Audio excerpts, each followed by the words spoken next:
આગળ વાત કરીશું જૂનાગઢની તો જૂનાગઢ પોલીસ દ્વારા લોક દરબારનું આયોજન કરવામાં આવ્યું। વ્યાજખોરોને લઈને લોક દરબારનું આયોજન કરાયું હતું। મોટી સંખ્યામાં લોકો ઉપસ્થિત રહ્યા હતા। પોલીસ તરફથી લોન મેળાનું આયોજન કરવામાં આવ્યું। લોકોને ધંધા રોજગાર માટે બેંક લોન સરળતાથી મળી રહે તેવી વ્યવસ્થા કરવામાં આવી છે। લોક દરબારમાં પોલીસ વડા તથા આઈજી ખાસ ઉપસ્થિત રહ્યા હતા। વ્યાજખોર બાબતે કોઈ હેરાનગતિ થતી હોય તો પોલીસનો સંપર્ક કરવા જણાવ્યું છે।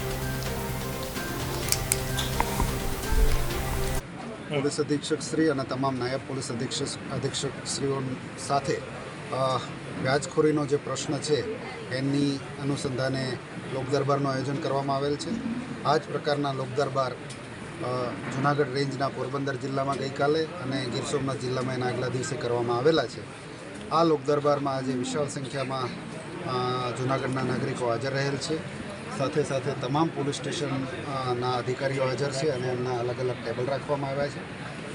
તમામ જે ભોગ બનનાર છે એમના પ્રશ્નો સાંભળી અને તાત્કાલિક ફરિયાદો દાખલ કરવામાં આવશે અને એમને ન્યાય મળી રહે એ માટે તાત્કાલિક પ્રયત્નો હાથ ધરવામાં આવશે। સાથે સાથે લીડ બેન્કિંગના પ્રતિનિધિ અને જે ક્રેડિટ સોસાયટીઝ છે એમના પ્રતિનિધિઓ પણ હાજર છે। એટલે આજે લોક દરબાર કમ લોક મેળાનું પણ આયોજન છે અને આજે વધુમાં વધુ લોકો આજે લોન મેળો છે એમનો પણ લાભ ઉઠાવશે અને